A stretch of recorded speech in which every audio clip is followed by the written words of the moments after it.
time of turmoil, and a time of opportunity, depending on how you choose to invest. Factors like the economy, political turmoil, and advancements in artificial intelligence can either sink your returns or skyrocket them higher. Hi, I'm Charles Payne. In my new book, Unbreakable Investor, I show you how I adapt and bend with the market so I never break, how I turn market volatility and disruption into money-making opportunities. Knowing how to invest this way could be the difference between a stressful or a stress-free retirement. It's vital knowledge for everyone with any money in this market. That's why if you text me right now, I'll cover the cost of the book and send you a copy for free. To get your free copy of Charles Payne's new book, Unbreakable Investor, text the word CASH to 505-505 and just cover shipping. Text CASH to 505-505 while supplies last. Text CASH to 505-505 right now. Rocket 1025. With your updated forecast, I'm staff meteorologist Paul Trombley from the Weatherology Weather Center. Daytime highs approaching 102 today under mainly clear skies. Winds out of the southwest, 8 to 15 miles per hour. Lows dip down to about 65 tonight, partly cloudy skies. Highs around 90 tomorrow, a blend of clouds and sun. Mainly clear Wednesday with daytime highs approaching 101, 83. Slight chance of thunderstorms Thursday. Looking at the long range, 79 Friday, 85 Saturday, and 89 on Sunday. Once again, highs reach 102 today. Lows level off around 65 tonight. We should top out at 90 tomorrow. Get up to the minute weather updates from the Weatherology Weather Center. I'm staff meteorologist Paul Trombley on this NWKS radio station. Currently, it's 73 degrees. Looking for the ultimate sports talk to jumpstart your morning? Tune into the Morning Blitz with Ross Volkmer and Christian Peck-Dimit. Weekday morning starting at 7 Mountain, 8 Central as they break down the latest in sports and discuss the athletes and teams you care about. We talk about it all, from the preps to the pros. Plus, we've got the latest scoop from the coaches and insiders of your favorite teams. Don't miss a minute of the action. Catch the Morning Blitz weekday mornings on Goodland's Rocket 1025 and simulcasting on 730 Gold KLOE. The Morning Blitz, the region's only local sports talk show. In recent months, some people looking for Midwest Energy on Google have reported sponsored ads pop up with different phone numbers, connecting them to scammers. When online, always look closely at links and phone numbers before clicking or calling. Midwest Energy's only phone number is 1-800-222-3121. Any other number, and it's likely a scam. Midwest Energy, a customer-owned cooperative, making energy work for you. Summertime is here, and so are your local Hoover Lumber Ace hardware stores with anything and almost everything you need for these warm days. Give your place a new look with Benjamin Moore paints. Keep your lawn looking its best with mowers, blowers, and trimmers from Craftsman, Toro, and Ego. And they still have that amazing selection of outdoor grills from Traeger and Weber, plus the popular flat-top Blackstone griddles. Find it all and much more at Hoover Lumber Ace Hardware with locations in Colby and Goodland. Open every day but Sunday. Keep your ride running at peak performance by scheduling an appointment with the Daves at Hurl Chevrolet GMC in Goodland, Kansas. Hurl's has a full-service service department where they'll work on all makes and models, not just GM. They do tire repair and replacement. They'll make sure your AC is running at its best for these hot summer months. Plus, customers who bought a used vehicle from Hurl's get a lifetime warranty and reduced oil change prices. So get your appointment scheduled today by calling 785-890-0000. That's 890-0000 and ask for Dave. You're sure to get one of them. Your livelihood is important to you. You work hard to succeed in your farming operation, crop, livestock, home, vehicles, and special needs. We have you covered. Discounts are available for new business, remodeling, hail-resistive roofing, multi-policy, and many more. Optional coverage endorsements as well for machinery ingestion and equipment breakdown. Umbrella coverage for additional coverage on your home, farm, and auto. See the girls at the insurance agency at 1020 Main in Goodland or call 785-899-5011. If you're shopping for a banking institution, visit with Equity Bank of Hoxie, Grinnell, and Quinter, Kansas. The Equity Bank is heavily invested in local business and activities contributing in many ways back to their community. Their employees are involved with many organizations and area events. Plus, a lot of experience comes with that staff. You'll find valuable local assistance when you bank at the Equity Bank of Hoxie, Grinnell, Quinter, and other locations in Western Kansas. The Equity Bank, member FDIC. The Northwest Kansas District Free Fair is here. Check out the modified truck and tractor pull on Wednesday night at 7:30. the Ranch Rodeo on Thursday night at 6:30, and the Goodland Kiwanis Demo Derby on Friday evening at 7:30. Ride all the rides at one of the best home-owned carnivals around. Plus, there's live music on the Midway every night. Tons of great food all day long in and around the 4-H building as well. It's the Northwest Kansas District Free Fair, going on now in Goodland at the Sherman County Fairgrounds. You ready? Ready?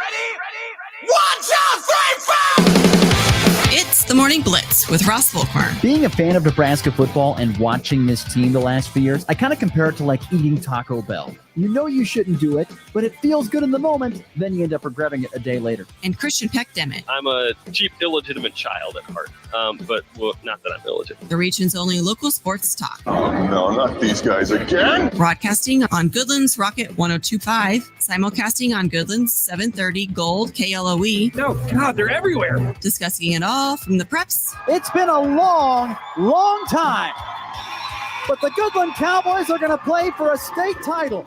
To the pros. Touch of all time, the Grand Tour, Michael Tolia. The Blitz is presented by Pearl Chevrolet GMC, Hoover Lumber Ace Hardware, and F&B Bank, as well as the Insurance Agency, Farmer State Bank in Oakley, the Cowboy Corner Express, and Equity Bank of Hoxie, Quinter, and Grinnell.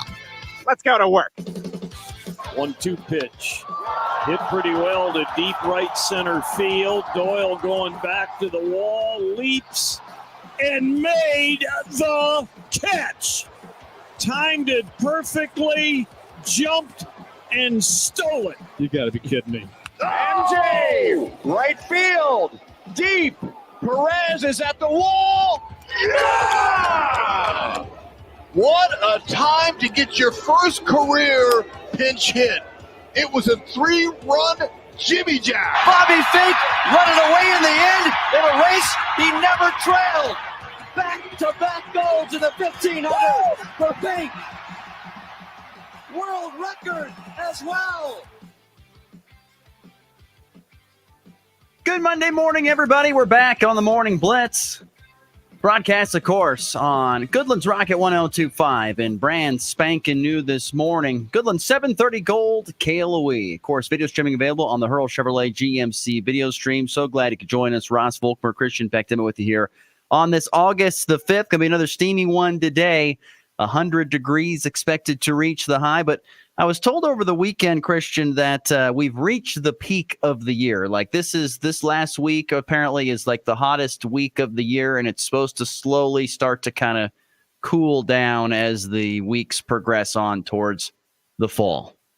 That's sort of what we're getting from the forecast as well. It's 102 2 of the next 3 days here in Colby, and then we start to see it drop off a little bit down into the 80s. We're in the 70s a couple times this week. Now, is that 79? Maybe, but we are in the 70s a couple of different times, which is almost unnatural, it feels, even though we're, of course, just hitting August right now.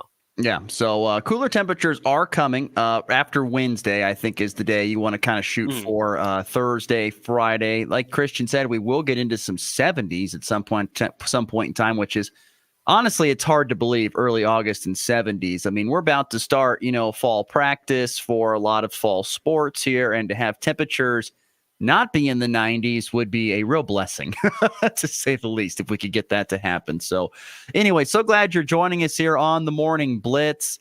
We will have the new format of Goodland 730 Gold KLOE coming up at the conclusion of this show. So make sure you turn around and listen on AM 730 when we get done with our program here in about 50 minutes or so. But yeah, looking forward to the next hour because it is a Monday, and that means that we have to get to the weekend winners as well as losers.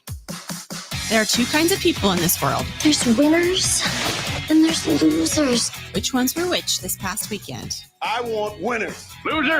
You're a loser! It's the weekend's winners and losers on the Morning Blitz. Want to be a winner, be a winner.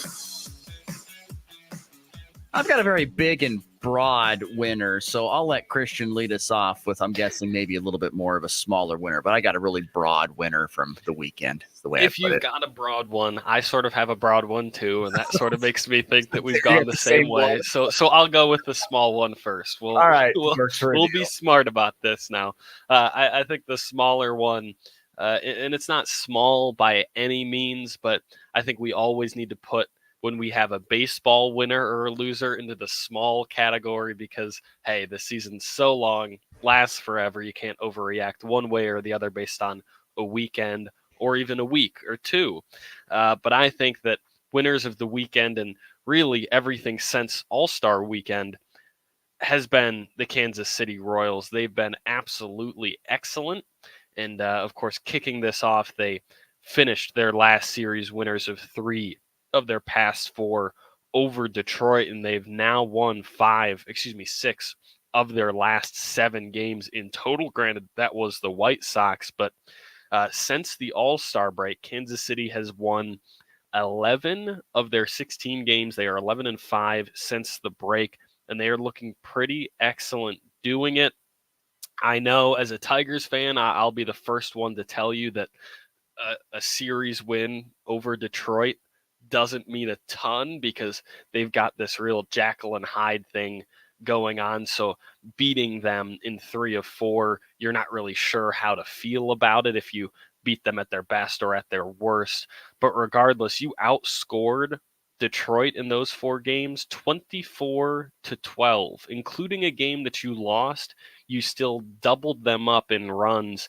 And I think the icing on the cake, the cherry on top of that series win, even though it happened in the middle of the series, was throwing together 7 hits and 5 earned runs on Tariq Skubal. This dude is essentially the runaway winner of the AL Cy Young, and you made it look like he's throwing meatballs over the plate at you. Everybody has a bad game, but 5 earned runs given up as the Cy Young leader, I think that speaks to how great your bats have been, and they really have been that good, combined with the almost surprising level of pitching that we've seen. I think certainly winners of the weekend and basically winners of the last 2+ weeks or so, I think, are the Kansas City Royals. Well, the confidence is absolutely sky high. There's no doubt about that. The only real blemish of this 7-game road trip, of course, was that 6-5 loss in 11 innings on Saturday. And kind of the thing that made it a darker black eye was that Hunter Harvey, a guy you gave up quite a bit of a decent amount of prospects for to come in and pitch, ended up giving up a couple of runs and letting that ball game get away. He blew the save. Or blew a hold opportunity, whatever you want to call it, and had an opportunity to do that. Didn't get it done on Saturday. But to still win 6 out of 7 on a road trip in Major League Baseball is something to be very proud of. The confidence is absolutely sky high. And there's no doubt we know who's in the middle of that, even though he only went 1 of 5 on Sunday and is now batting just a minuscule 344. I don't know what he's doing. Bobby Witt Jr. But it's starting to come through everybody else. MJ Melendez hit his 13th home run yesterday. It was a top of the 9th with 2 out, as it was described by Rex Hudler. Jimmy Jack, which was great. But yeah, that was a first. Yeah, so I mean, it was his first ever walk-off. It was his first ever pinch hit, I think, at bat for MJ Melendez, or it was his first ever pitch hit home run for MJ Melendez, is what it was, and that was impressive. But they have the formula, as we've said before many times on this show, and I'm sure we'll say it many times as we continue on through this season. They have the formula to make a run in October. They certainly have. They have that formula. They know how. They know what they have to do in order to do that. They have really good starting pitching.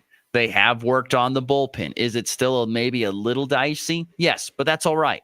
And then you go and throw in the fact that the offense, at least at this point in time, it seems to be firing on most of its cylinders, led by a massive one in Bobby Witt Jr. So they're playing great. To be 63-50, and you're only a game below 500 away from home, which is a hard thing to do as well. You're 27-28. You got to feel pretty darn good right now if you're Kansas City. As I've said, I feel like I've said that all season long. You got to feel good if you're Kansas City. Of course, you should be feeling good. I mean, that's like, duh, Ross, duh. And I do have to throw out there for Royals fans, the next games coming up on your schedule. You've got 3 games at home against Boston, then you're at home 2 games St. Louis, and then you're in Minnesota for the Twins for 3 games, which I know we've been complimenting the Royals, but got to throw it out there. They are still behind not only the Cleveland baseball leading Guardians. They're also a half game behind the Twins, which is just incredible to look at the AL Central. This is another thing that is going to sound like a broken record on this show. They have been incredible, but the AL Central has almost been even better. It doesn't make any sense. We, along with any other person in the media, were unable to predict this coming out of the Central, but here it is. You've got the Guardians with the best record in baseball, and somehow the Royals have not only won 63 games or 13 games over 500, have won 11 of their last 16 games, and are still third in the Central. It's just crazy. So got to throw in a little bit of a reality check for Royals fans.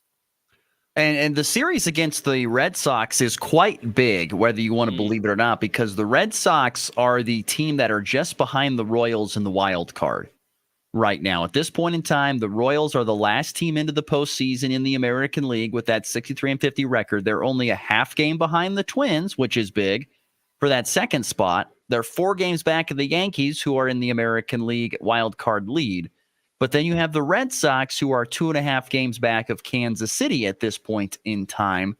So it's a big series for the Red Sox. It's a big series for the Royals coming up here over these next 3 games, starting tonight at 7:10 Central Time, of course, on your home for the Royals, AM 790 KXXX. So that's big. This is a huge series for the Royals. They're going to be home. They got the Red Sox. If you win this series, you're more than likely going to get another game or 2 up on Boston to put yourself in a better position for the postseason. You lose this series, all of a sudden they're just a half game back. Who knows if they sweep? They may take over your spot there. Because the next team behind Boston is Tampa Bay at 5 games back. Still plenty of time for those teams like Houston and Tampa Bay to make a run. But right now, if we're just looking right now at this moment, a big series with the Red Sox coming up here over the next 3 days in Kansas City. Yeah, Ross sort of mentioned it there as well. The Sox in sort of a similar, well, the Red Sox, I should say, certainly not the White Sox. Not the other Boston, Boston, I'll say Boston, make it a little clearer. Boston in sort of a similar position to Kansas City, where they're having a pretty spectacular year, still 8 games over 500, and yet they're third in their division by 6.5 games, obviously with the Yankees and the Orioles up there. So I'm not going to say that the division lead is out of the picture for either of them, both very good teams, but you definitely want to fight for that wild card positioning whenever you can.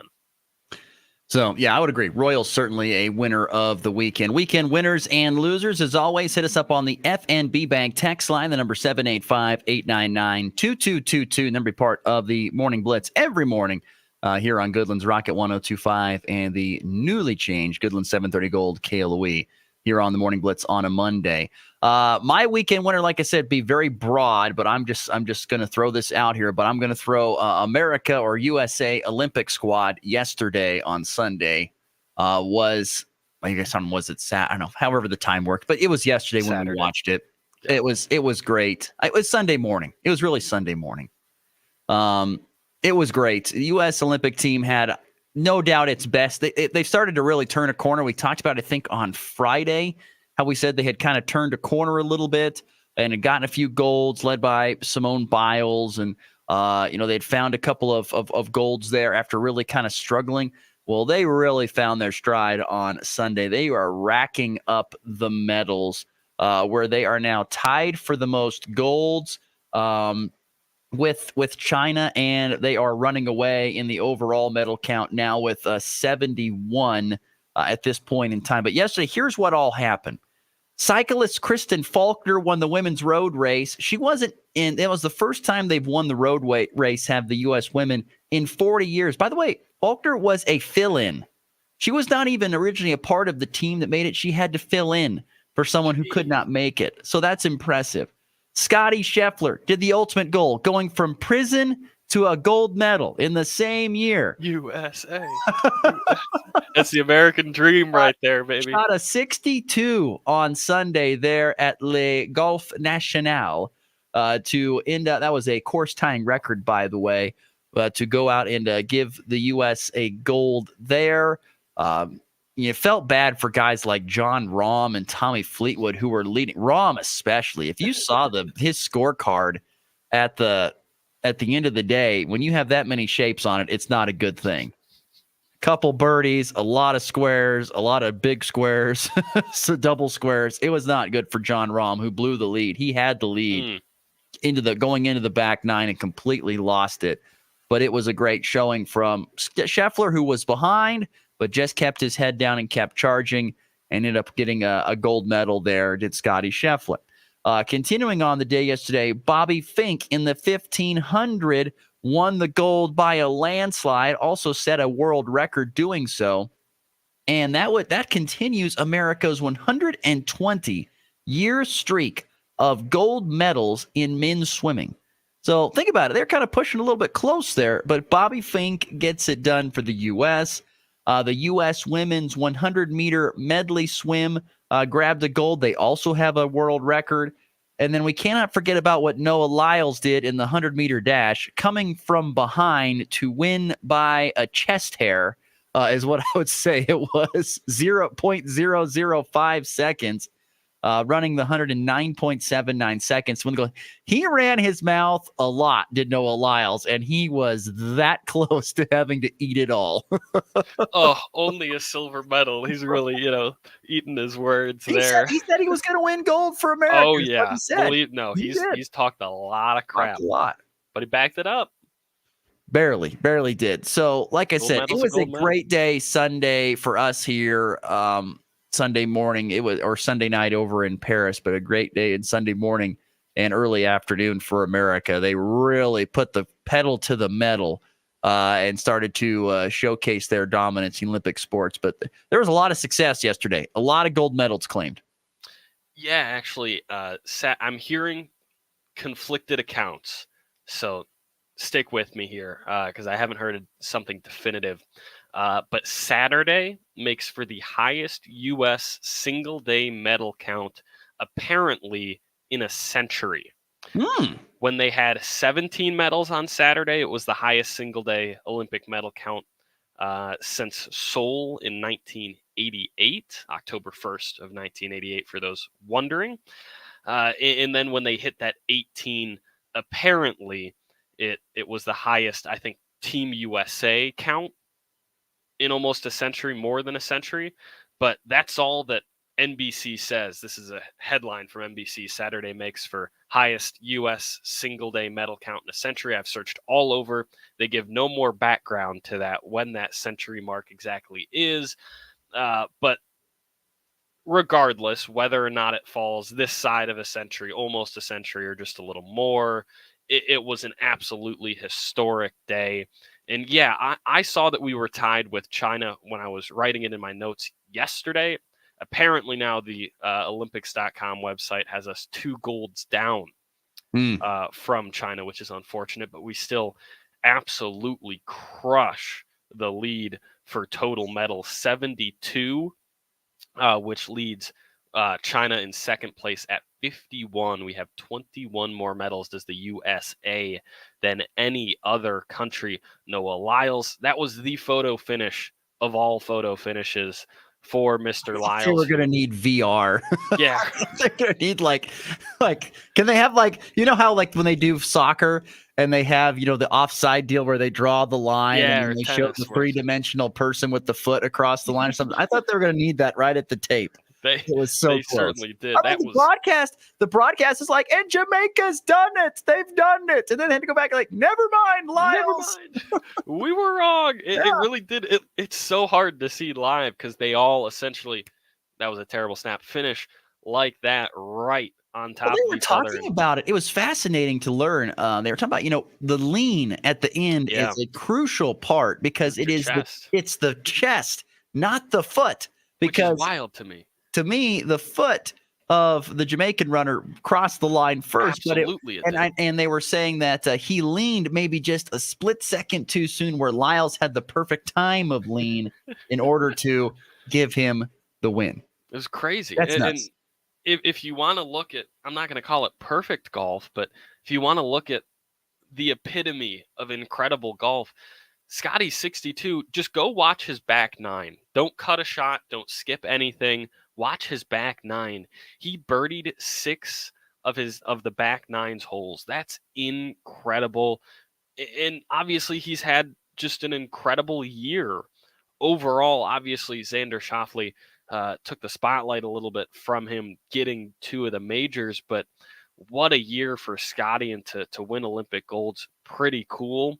One of 9 different Olympians. We talked about that incredible Saturday with 18 total medals for the USA. One of 9 different Olympians plus 3 more because one of them was a relay, medaled in track and field over the weekend for the USA. The US's swimmers, particularly our women, continued to be incredible this weekend. Another Ledecky gold. Tori Husky got 5 medals herself. The men's gymnastics Clark Kent guy took off his glasses one more time, got a bronze in the pommel horse. That's so satisfying to watch. I might throw up doing that. The amount that they spin around. Well, I couldn't even dream of doing it at all. But if you could, the amount they spin around. You kind of look like a guy who would do the pommel horse. That sounds like an insult. We're gonna move on from that. But technically, down 2 golds are the U.S. from China now. Even though I vote we stop the count when Ross and I wrote it last night when we were tied up. Yeah, stop the count. It's hard. But what I get real quickly here before we move on, I was going to ask, is there any event that you've found yourself watching that you're like, it wasn't one of the main ones, not the swimming, not the track, not the basketball, which, by the way, the U.S. women, won. What was that number I saw on the stat? The U.S. women's women's basketball team. This was another fun stat I wanted to throw out here. Won its 58th consecutive game. Oh, that's right. Yeah. 58 consecutive Olympics for women's basketball. And by the way, the 3-on-3 basketball women's team turned it around. They are winning now in the bracket, which is believable. More on that later.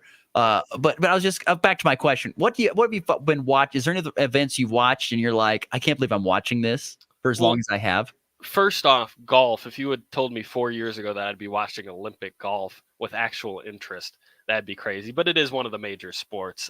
Pommel horse, I know we just talked about it, is absolutely top of that list. It's ridiculous. It's impressive. It's absolutely wild to watch. Incredibly impressive. I think men's gymnastics in general, I think almost like USA soccer, women's gymnastics sort of tends to take the spotlight from the men, and they deserve to. They're absolutely incredible. But the men's gymnastics with the rings as well, the wrist, shoulder, and core strength it takes to do a routine on rings, I literally couldn't dream of doing it. It's simply ridiculous. If you haven't watched a male Olympian do a ring routine, gotta Google it. Gotta throw it up on YouTube or whatever. It's worth a watch. It's very fun. Watch some. Obviously, it's well over by now, but women's rugby was also not on my list of things to watch out for. But that was pretty fun to see us win gold. You got something on the top of your list? They got bronze, by the way. Yeah, they did. What did I say? Bronze. I think you said gold. I meant the medal. Sorry. Yes, the winner medal. In the sevens. Mine was, badminton is one that I cannot put away, even though the Americans are not in it. I mean, it's Thailand and Malaysia and, China. I love playing badminton myself. So I love watching it and watching those guys. I watched a whole game, a match of badminton yesterday. I watched that in the semifinals. And then the other one that I ended up watching yesterday morning for a while was skeet shooting. The women's skeet shooting, which really had some controversy to it because I learned that, when they shoot the clays out, those orange little hockey puck looking things, for those who don't know, this most people will, but the skeet, when they shoot the skeets out, they've taped to the bottom of it, I think, like a bag of purple dust is kind of what it is. And anyway, there were 4 contests by the contestant saying, I hit that, but it didn't break because the tape held it together. Wow. So, the I didn't skeet know about got that. nicked, But and there was some slow motion stuff they showed that there was a nick, but they just kept going. I mean, and that I think the girl who won gold probably is the one from Chile, which, by the way, fun stat on that. The girl that won from Chile, it was the first women's gold medal for Chile since 19, or was it? It was either women's gold medal or overall gold medal since like 1952. It had been forever since Chile had won a gold medal. But anyway, there was a time she contested one. The second place one in the final shoot-off had one that she definitely nicked and it came off, but they didn't call it. I mean, it was a little it was very controversial. And they're going to be going back to go through the rules and figuring how they do that, because there was no doubt that one that the second place one hit, it no doubt nicked the skeet. You saw it, and they called that one no good because they didn't see the purple dust fly. You wouldn't think of that as a sport to have controversy. I know, right? It's pretty black and white, but there was. I've got a couple more quick USA stats for us before we hit this break. Whether you're watching the Olympics or not, hopefully this sort of fills your chest with some national pride here. The U.S. so far has medaled in 18 different events, including 28 total medals in swimming alone. Those 28 total medals in just swimming is more than all but 4 other countries have, period, total in the entire Olympics put together. Additionally, the USA also has 9 medals in track and field, which is more than all but 10 other countries total put together from the entire Olympics, and 8 medals in gymnastics. USA absolutely riding high right now. They got to be the winners of the weekend. Yeah, it was a great weekend for U.S. Olympics, that's for sure. And it still got a whole another week to go of Olympic competition. So. All right, let's get to a break. We'll come back. We'll change the script. We'll talk negatively with the weekend losers. That's next here on the Morning Blitz. Get the most out of your wireless service with Nextech Wireless. Get unlimited talk and text with 22 gigabytes of high-speed data for $25 a month. And that's not all. We have all the latest devices and a team who will help you every step of the way. Get a device on us with no contract. Nextech Wireless. Home on the range.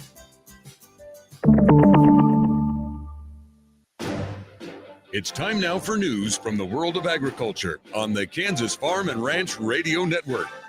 For the Kansas Farm and Ranch Radio Network, I'm Caitlin Walters. The Farm Progress Show returns to Boone, Iowa, August 27th through the 29th. This year's show will once again feature live field demonstrations. Show manager Rick Wild talks about what to expect in the field demonstrations and how to get there. It is very easy to access. So all the field demonstrations are on the east end of the grounds, and it's as easy as coming in, going down Central Street, heading straight outside the fence, and then there'll be a tram loading area where actually trams can take you to each one of the areas. The best part about our field demos here are the fact that you get to, all the combines, tillage tools, you get to see all of them actually in action. So you not only get to see them in action, running, combining, harvesting, tillaging, but you also get to actually talk to the manufacturers at the same time. So we'll line up these guys and they'll make their runs, and then everybody in line will have an opportunity to talk to them. If they don't get a chance to talk to them there, they can go right inside the fenced area and go right to their booth and talk to them there. This year will be the first year that we have a company called Air Tractor that's actually going to come in and bring their plane. They're going to land into the north field, and then we're going to escort the plane into the grounds.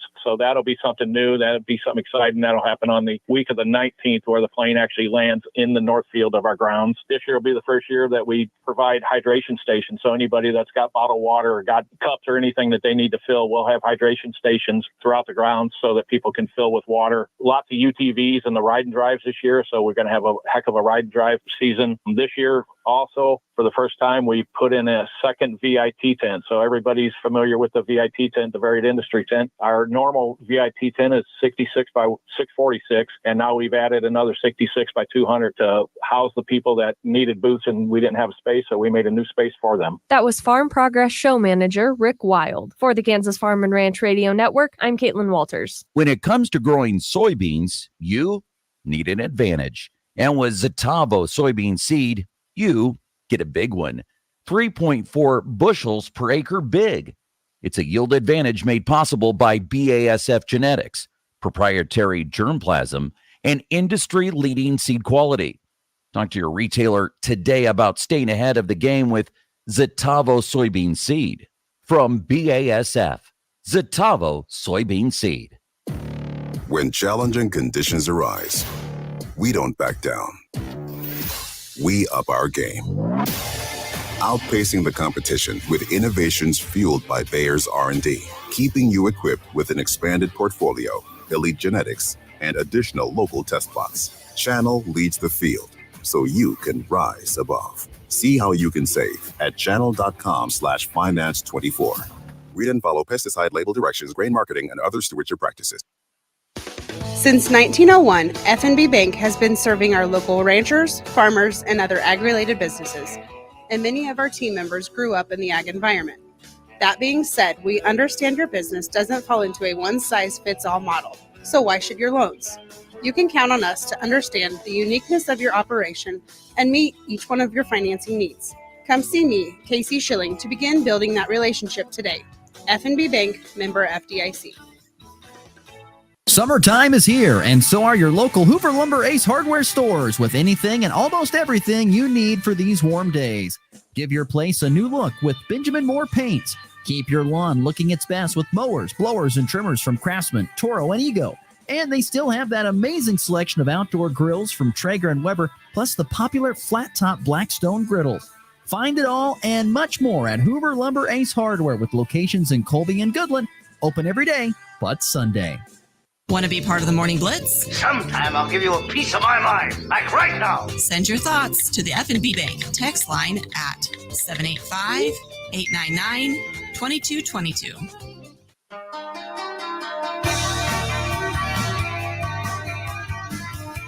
Definitely not the right day for this song, because I think it's it's about Friday. Friday, I'm in love. What's Monday? Not that you can't be in love on a Monday, but definitely Friday. I think feels better. Anyway, glad you're with us here on a Monday morning. Once again, hot temperatures expected today in the triple digits, but don't worry, relief coming up on Thursday, it looks like, for most of us in the tri-state region. We're doing weekend winners and losers here on this Monday morning. Before we get to the losers, we do need to get to the F&B Bank text line. We had a great text come in just before the break talking about weekend winners, and an unnamed texter said Novak Djokovic needs to be in the winners because he completed the Golden Grand Slam. He's won all 4 tennis majors, and he's got Olympic gold. 5th person, male or female, ever to do it. That is a phenomenal text, texter. Thank you very much. It's a great one. It is a great text, and to be honest, we we missed that. We should have talked about it because it's been no secret. Djokovic has looked for that one for a while. I think this is his 5th, or was his 5th, Olympics going for gold, and it really, to put it bluntly, it's the only thing in the tennis world that he hasn't done so far, and now he's done it, and to beat Alcaraz, who's essentially the new sort of golden boy of tennis. He's the new future. He's the new wave. He's the heir to Novak's throne, essentially, and to take it from him one last time. I didn't see all of it, but it was an absolutely grueling match. It went, I think, just short of 3 hours, 7-6, 7-6, and to win one last real mountaintop tournament like that, it's got to feel pretty good. Let's move on. Weekend losers. Where will you lead things off here? Hopefully you're able to guess by now. I have a good idea where one of them probably is. We're going to go with maybe. I know we like to keep this show local, and it's not local, but I think if you took the national stage, maybe the biggest loser possible of the weekend in all of sports put together. I've got the University of Michigan football team, Sharon Moore, the NCAA. Throw this into whatever category you want in terms of specifics. We've got some big-time losers wearing the Block M this fine Monday morning. The results, for those of you that didn't see, of the NCAA's probe, their little investigation, those are all are the results. And you may be wondering, they're investigating? I thought they did that a full year ago. Well, yeah, they were doing that too. It just took absolutely forever to come up with the Which results. It usually does. I don't think this was like super slow. In fact, I'd actually give them credit. I mean, to have it kind of completed within a year, I'd say pretty good work. For those of you that don't know the NCAA's history, they usually like to take, we'll say that they take their sweet time getting their results in for stuff like this. But ESPN obtained a draft, which is very important. Some of this is subject to change. It is a draft of the investigations, what's called an NOA, notice of allegations. And ESPN tends to be sort of grimy with this stuff, getting their slimy little hands in there on yet to be broken news like this. Like, it's a draft. It shouldn't be released yet, but it is. So this is what we've got. And Sharon Moore, who of course was Michigan's OC, is now their head coach after Harbaugh left. This is a quote. I'm not going to read you the whole article. It's pretty well written, I will say, for as much as I just slammed ESPN for being grimy and slimy. They did do a great job on this, so go read the whole thing if you want to, but I've got some highlights for you. Here's a quote. Allegedly, Sharon Moore deleted a thread of 52 text messages with former Michigan staffer Connor Stalions in October of 2023, on the same day that the media reports revealed Stalions was leading an effort to capture play calling signals from future opponents. So essentially, once this all came out, Mr. Moore decided to send a whole bunch of texts over. Who knows what they were saying?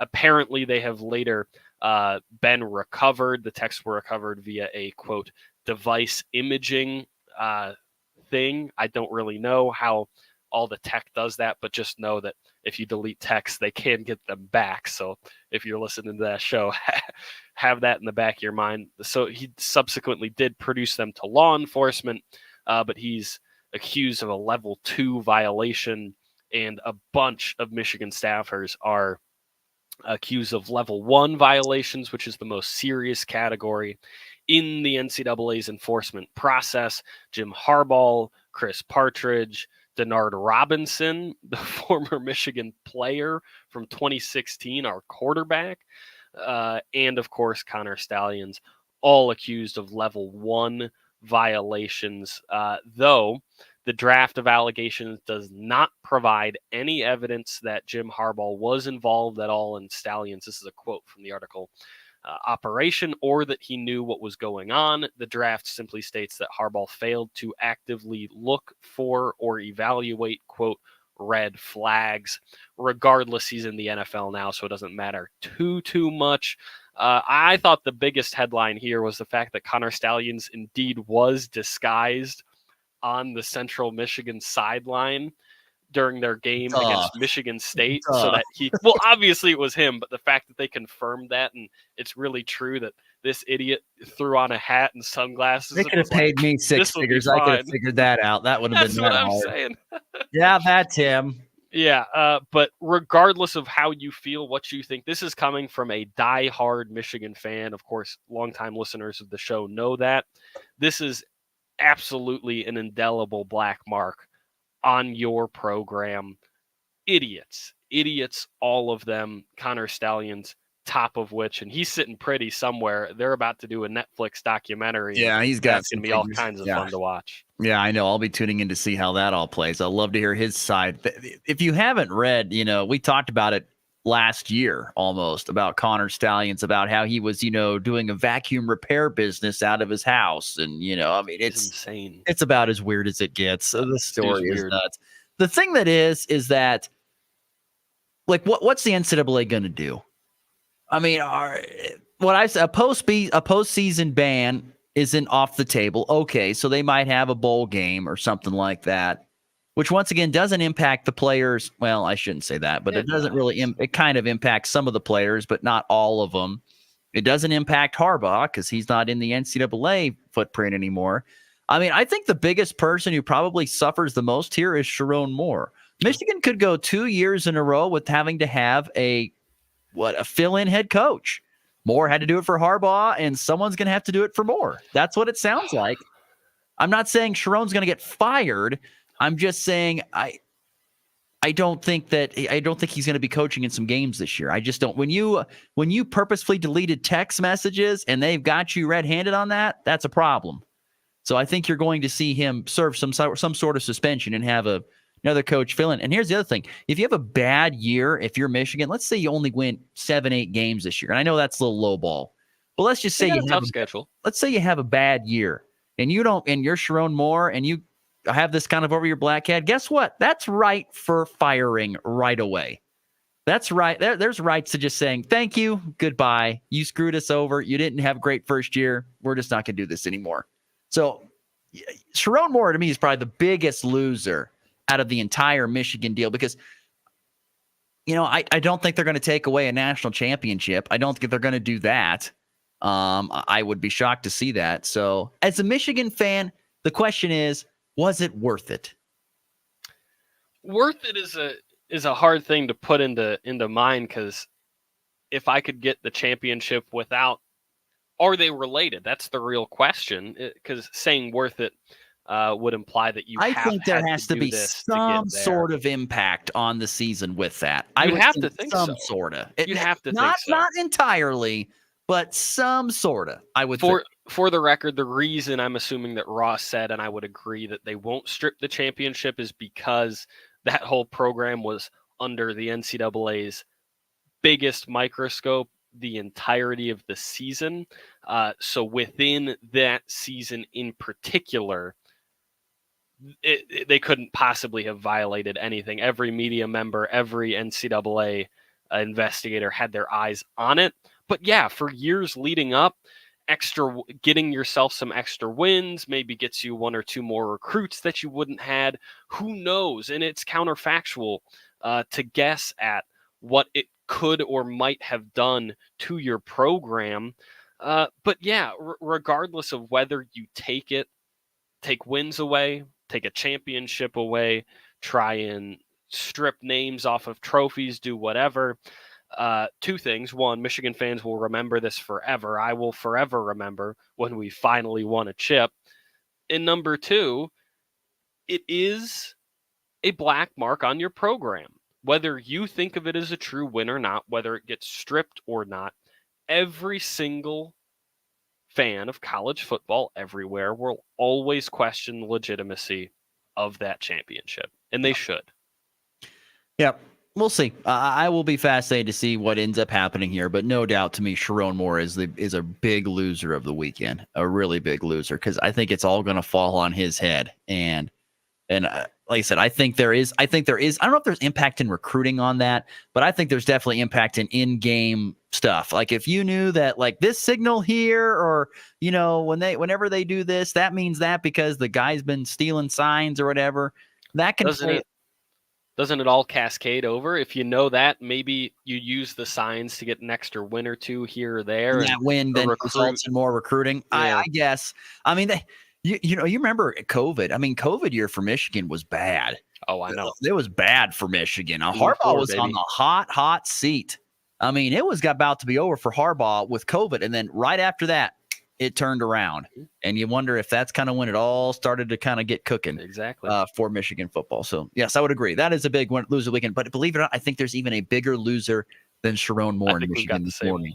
The Chicago White Sox are a massive loser of the weekend. Folks, if you haven't been keeping track at home, they have now lost 20 straight games and are one loss away. It's either one loss. I've seen two things: one loss or a series loss to the Oakland Athletics from time. I think it's actually one loss away from tying the record in the American League and tying the Major League record for most consecutive losses if they were to get swept in a 3-game series by the Athletics, who, by the way, are just a little bit better than them. So we talk about Rockies and White Sox early in the year being the toilet bowl. We have another edition of the Toilet Bowl coming up here over the next 3 days between the White Sox and the Athletics. The Chicago White Sox are really bad, very smelly. People are saying, well, are they going to be the worst ever team in baseball? I don't know about that, but they're on, what was I see? They're like on pace to win it's like 50 games, if not that, something. 50. I'm sorry, 50 is too much. I think it's like I was going to say, it might be. It's in the 30 marks. Don't they have like 27 wins right now? I think they do. That sounds exactly correct. Yeah, 27 wins. So they're on pace to win like 36 games with a month and a half, with over 2 months left. I mean, you're thinking you're going to scrounge together a couple of wins is all you're thinking. I think the thing that makes it the sickest is that this is Major League Baseball. These are the pros. These are not just some. This is not just some call-up team from Rochester, for crying out loud. This is a. Where are we, Rammer? Yeah. Yeah, it's not some throwaway game up in Rochester, but it's a. Like I said, these are professionals, and I was listening to an interview on a radio show one morning, and they were asking, why are the White Sox so bad? Why are they so terrible? And Tom Bertucci was the guy that gave the answer, and I thought it was very, very good. He says, there is a lot of concern within their organization and around the league that they have the worst baseball development program in the bigs, and it's not even close. They don't know how to develop players. And they were saying, and they said, in particular, at the major league level, they don't know how to, because, you think about it, you take a prospect and they're young, and you got to have the great teachers kind of start at the bottom with them and really work on their skills and really rough, they've got a lot of rough edges. So you're taking that jigsaw and you're cutting those rough edges off. But it's still going to be a little rough when they get to the majors. That's when you get out that really fine sandpaper and you sand down that piece of wood to make it nice and smooth. They're apparently using, 60 grit sandpaper, and they're just scraping the heck out of them because they don't know how to finish them off at the major league level. They don't know how to do that. And so that's what I heard. And I thought that's brilliant because, and in today's baseball, where we're seeing more guys get rushed up the chain to the big league, where it may only be, a summer or a year before you see a guy who was drafted playing, and you're not getting that development that they need, those young guys at the major league level, that's a problem. They've got a lot of problems in-house to the White Sox. A lot. First of all, great analogy with the sandpaper. But yeah, to win 27 games at this point in the season, it's not just your developmental league. It's not just your pitching or your hitting or whatever. This is an all-encompassing losing effect. For those of you that don't know, 20 is now the losing streak for the White Sox as we sit right now, though Ross mentioned it will get probably worse soon.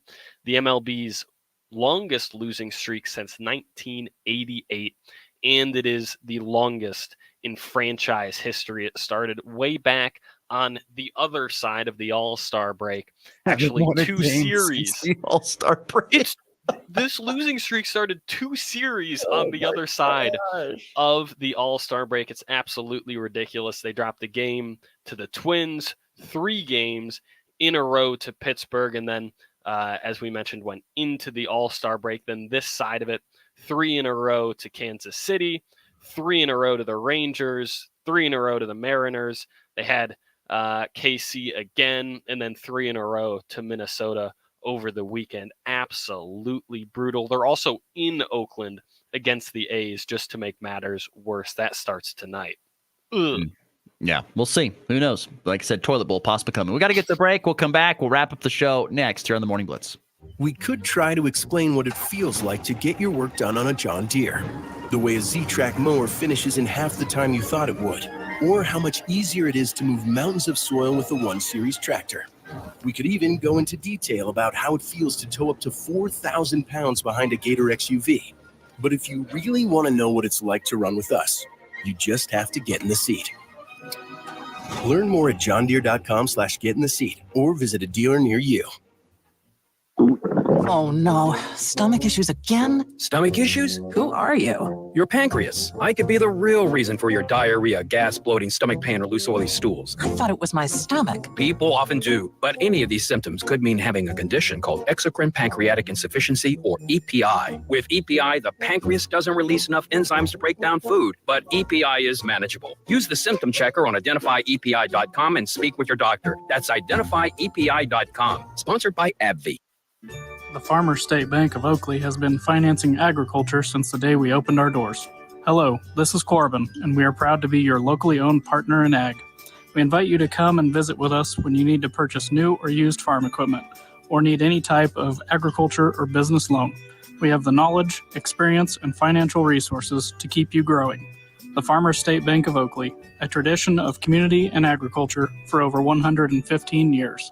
Member FDIC. Diabetes, high blood pressure, anxiety meds, everyone's on them. If you're a 50-year-old male, maybe a bit porky, and you may even have type 2 diabetes, $1 million of term insurance may only cost you about $200 a month. Call Term Provider. Speak with Big Lou at 800-230-2777. Big Lou will find a term life policy for you even if you have type 2 diabetes, are overweight, or have high blood pressure. Term Provider has helped thousands of people like you who think they can't afford term life insurance. To buy $1 million of affordable term life for you, all you need to do is call Big Lou at 800-230-2777. Lou will make sure the scales are tipped in your favor. Call 800-230-2777. Big Lou will answer your call and work to fit you into a term life policy that you can afford. Remember, Big Lou's like you. He's on meds too. Call 800-230-2777, 800-230-2777, or biglou.com.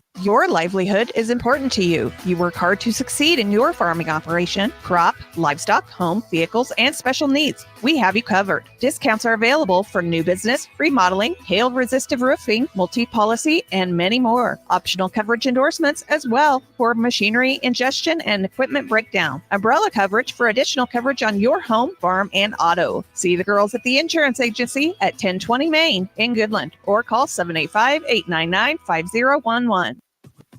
A three-run walk-off home run, a game-winning walk-off with a walk-off. His second walk-off hit of the season. In walk-off fashion, that baby's go.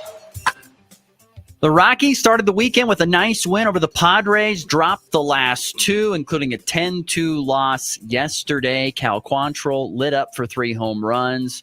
Rockies offense held to just 5 hits, 2 solo shots. Brenton Doyle, though, did have a great play in center field on Saturday to rob a home run from the Padres, and then he had a home run yesterday. He continues to play really good for the Rockies, who, by the way, have the day off today after dropping 2 out of 3 to the Friars, which, by the way, was the first time this season the Padres actually beat the Rockies in a series. Oh. So Colorado had to own the Padres until this past weekend. Also, back at the Olympics this morning, already, Simone Biles has claimed another medal. She gets a silver in the floor exercise. Jordan Childs gets the bronze. Biles finishes 5th on the balance beam as she fell off. And so she will not claim a medal there. Any thoughts in the final word this Monday morning? Yeah, Simone got silver, like you mentioned. Guess how much she missed gold by? 0.033 points. Boy, there's a lot of close numbers in the Olympics in there. it's that fraction of difference between gold and silver, between placing and not placing, being on the podium or not. It's impressive. That is for sure. Invite folks to stick around, especially if you're on AM 730, Goodland 730 Gold. That's right, it's gold time, which we will be starting up the new format here at the top of the hour. So for Christian, I'm Ross. Thanks for tuning in. We'll see you back here tomorrow on a Tuesday edition of the Morning Blitz.